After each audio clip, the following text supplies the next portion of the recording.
Well, good morning, Westside. Good morning. Thank you for being here. Thank you for making Westside such a great place to be on Sundays, and your continued commitment to this congregation specifically, and to Unitarian Universalism in general. This is a good place, full of good people who do good things. So thank you for being here, for joining us on this Sunday and for all the Sundays to come. Well, nothing stays the same, does it? Nothing really remains forevermore. There is an impermanence to everything. Some things do stay around for a long, long time, but nothing is permanent. You may all know that the college football season has just begun. I love this time of year. There's still a great deal of hope in the air for most teams. The possibilities of the season are still very much within reach for almost all of the schools. Dreams are still alive. Many of you know I follow college football. I stay up too late watching games like I did last night, even when I have to get up really early the next day. I'll avoid electronic communication sometimes in order to preserve the results of a game I've recorded to watch. I'll attend games as often as I possibly can. I simply love college football. The team I am most invested in is the TCU Horned Frogs. I graduated from TCU right here in our hometown. I saw that up there. I worked there for 4 years. I have good memories of my time there. And the coach of the Horned Frogs is Gary Patterson. He has brought this team out of mediocrity. So much so that when I was recently wearing a TCU shirt in Chicago and talking to a young man who was just headed off for his freshman year at the University of Arizona, he commented on how TCU is always good at football.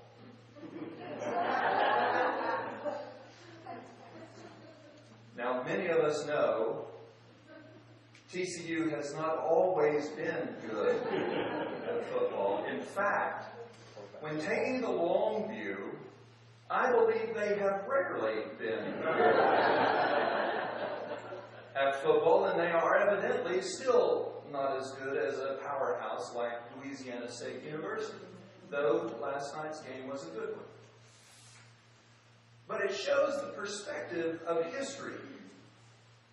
In that young man's time on earth, TCU has always been pretty good at football, even though a longer view would question that fact. Gary Patterson says when he gets young ball players to the campus in Fort Worth, he helps grow them up.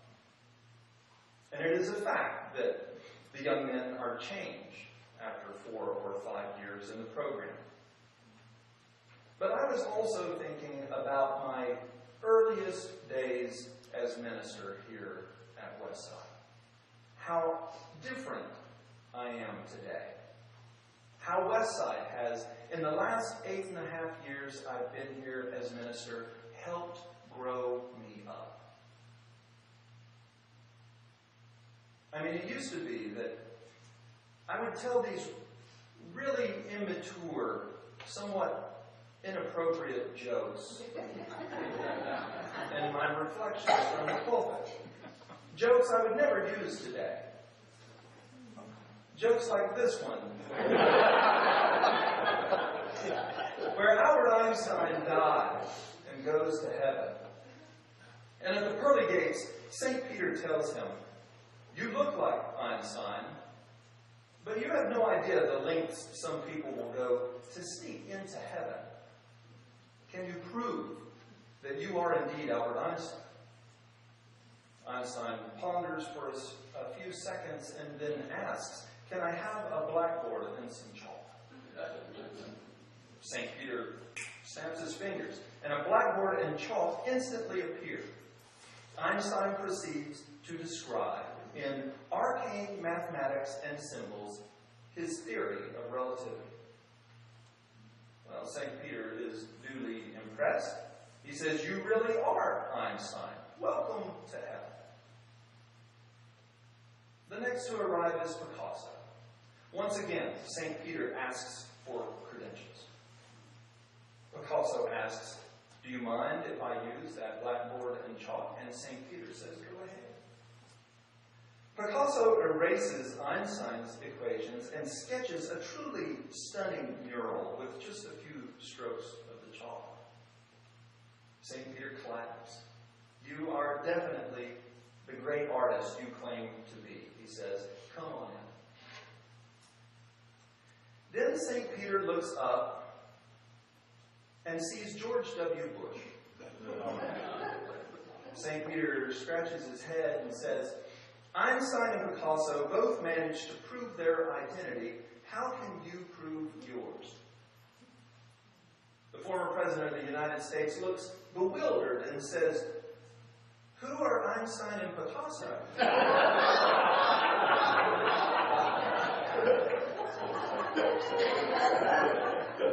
St. Peter sighs and says, "Come on in."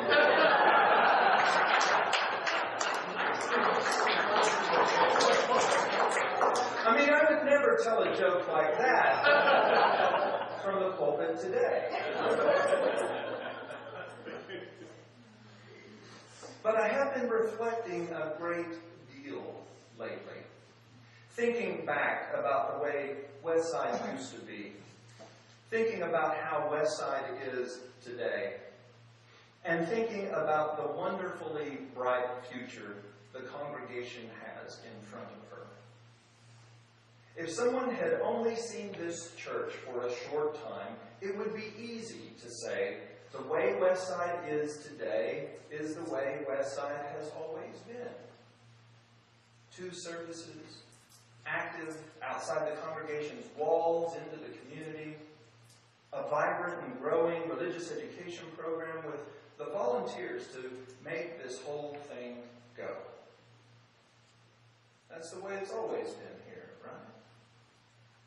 Well, no. It's not always been like this. And it won't be like this for Evermore either. It has the potential to be, and I believe it will, be even better with more people and more programs. Just like that young man with a limited historical view of TCU football, there will be an historical picture of this place one day which is more complete. And I am convinced it will be a wonderful picture of an entire community that has never been about one person, but about an ever-growing larger number of people who understand Unitarian Universalism. That within Fort Worth, Texas, the people who are drawn to places like Westside may be theologically diverse, but with whom we agree on a great deal more than we would the vast majority of people we would find walking around Sundance Square. That is why this place is important. And that is why, when we think about it, we understand there is no better place to be in community than in this place. So thank you for growing me up. Now the jokes I use in reflections are much more sophisticated, much more refined. They sometimes get at the nuance required to entertain and yet bring forth the jocularity of a fine and sophisticated Unitarian Universalist congregation like Westside.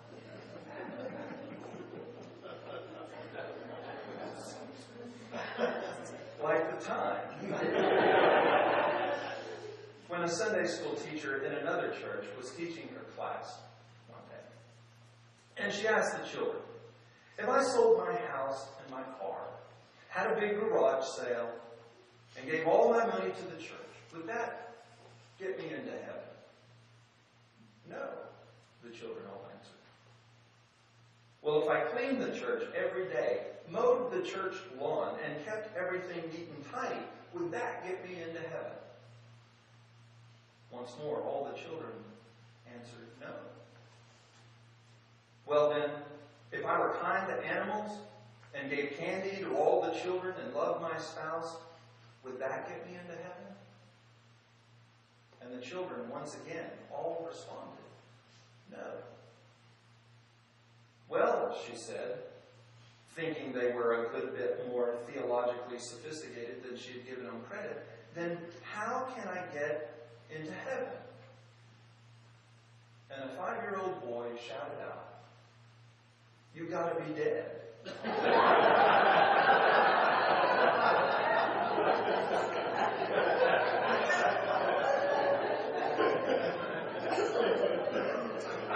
He was obviously a universalist.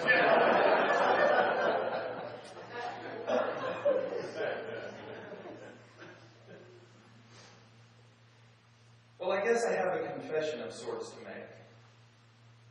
And that is that I really don't know what I'll be talking about from the pulpit these last few reflections I offer to Westside before I leave for Chicago. Even in the best of times, when that newsletter deadline came calling on the 15th of the prior month, I typically have little idea of what I want to talk about several weeks later. You see, we UU ministers do not work off a lectionary. A lectionary is a listing of what should be read from Holy Scripture on the day your religious community worships. Many of us familiar with lectionaries think of the readings on Sundays, with a specific reading from the Hebrew Bible, followed by a specific reading from the early Christian letters, followed by a specific gospel reading. But the practice really came out of the specific Talmudic readings of the Jewish people during their Sabbath gatherings. Growing up in the Episcopal Church, which used the lectionary, if one wanted, one could look ahead to the upcoming Sunday to see what readings the priest would be using upon which he based his homily, his short sermon. And during the course of 3 years, the lectionary would cover the vast majority of the Bible. But we Unitarian Universalists do not use a lectionary. Heck, we really don't even have Scripture, do we? Unless I suppose you want to count the writings of Emerson and Thoreau. Sometimes I've been pretty good at it, this thinking ahead of what I would talk about on Sundays. During times when relatively little extraordinary was going on in the life of the congregation or my own personal life, I could project with some accuracy the topics around which I wanted to think about and reflect over when the newsletter deadline came my way. Which also speaks to the reason I use the word reflection instead of sermon. It is not so much a theological stance as it is a manifestation of what I think I'm doing up here on Sunday mornings. I'm reflecting upon what I have been doing or reading or thinking about since the last time I was in the pulpit. And at least for me, the words preach and sermon hold a negative connotation. I did not like to be preached at as a child, either by a preacher or by my parents.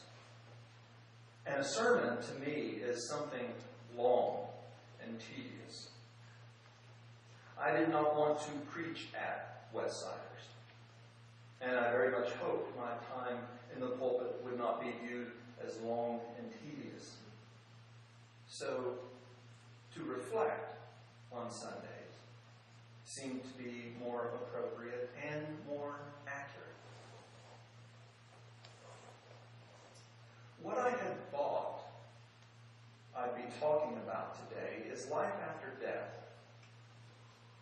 I have been reading the book that was supposed to be John Shelby Spong's last. But like many ministers, Spong is unable to stop talking and has since written another one of his last final books. This one on the Gospel of John, which he now reads in a very different way.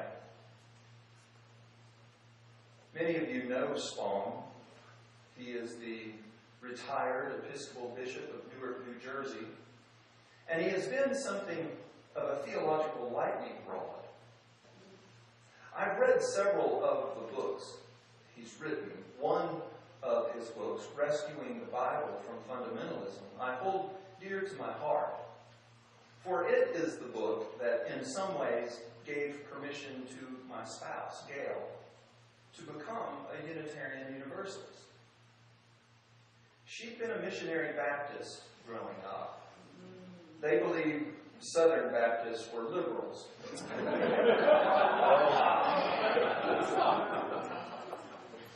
When she married me, she thought I was going through this non-theistic phase, but that I would eventually come back home again. I would say Spong and I, much like many of us here today, have followed a similar path. We put our early faith in a God based on the Bible we were told about by adults. And yet when we started to mature and read other literature or science, those stories did not seem to ring with the same sound of truth. And so traditional religion seemed less and less attractive, seemed to have less and less to do with what we came to believe. As we learned of the biblical contradictions, the first wall of faith came tumbling down. When we heard some of the hateful things said and done in the name of religion, another wall of faith crumbled.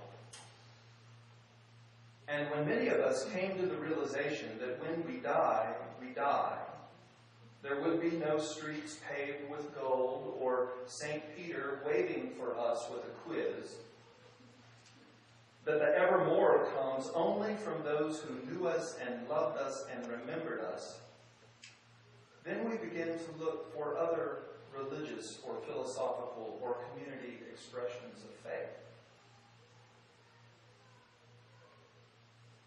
Spong reminded me of a prayer many of us, I think, recited as children. A prayer my parents taught me with all the earnestness of a mother and father who believed in the religion of old. If you remember this prayer, I'd love for you to say it with me. Now I lay me down to sleep. I pray the Lord my soul to keep. If I should die before I wake, I pray the Lord my soul to take. That prayer, though we may remember it fondly, tells very young children that they may very well go to sleep one night and they just might not wake up the next day because they have died. And our only hope is something in the sky who has a choice as to whether or not he, and it is mostly a he, will allow us into his presence. If not, we are damned to hell. Spong, like so many of us, has come a long way since those times of reciting that prayer. The bishop has written about the biblical inconsistencies. He has written about the personhood over the godhood of the man named Jesus. He has written a book titled Why Christianity Must Change or Die. For the most part, he thinks very much like many of us in this room think. And yet, he, in my opinion, can be very amorphous in his thinking and writing.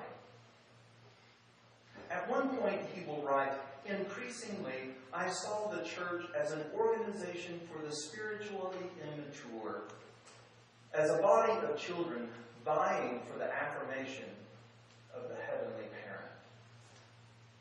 parent. Okay, I get that. But later he will say, God is not an external being apart from us to which we must relate as a powerless one to the all-powerful one.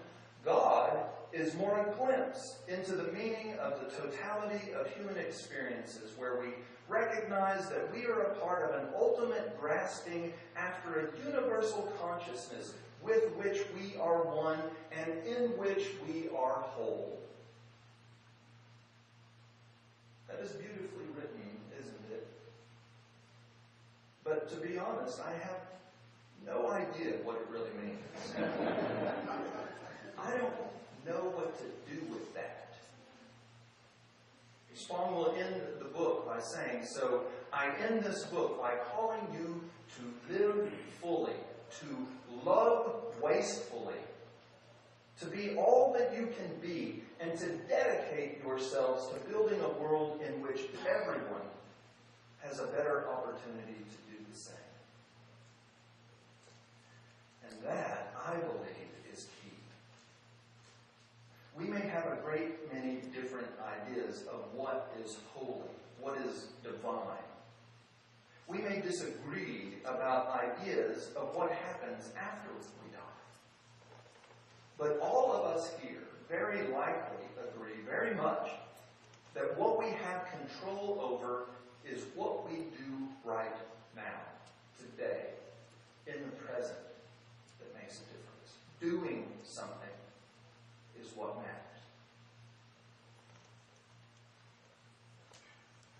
I'm disappointed John Shelby Spong will not continue onward and come to the same place I am in the relation to the idea of a God. But I will probably read his next, final, last book. Because I agree with him so much more than I disagree. And I think he can and has moved people in a direction of doing our best to take action, to do our best to create heaven on earth when and where we can.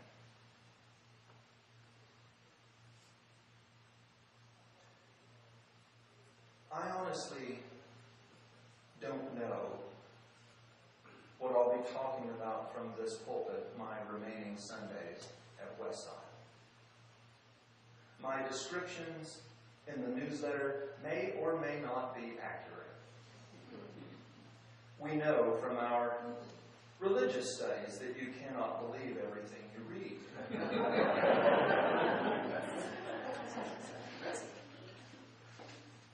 But I hope you'll be here anyway.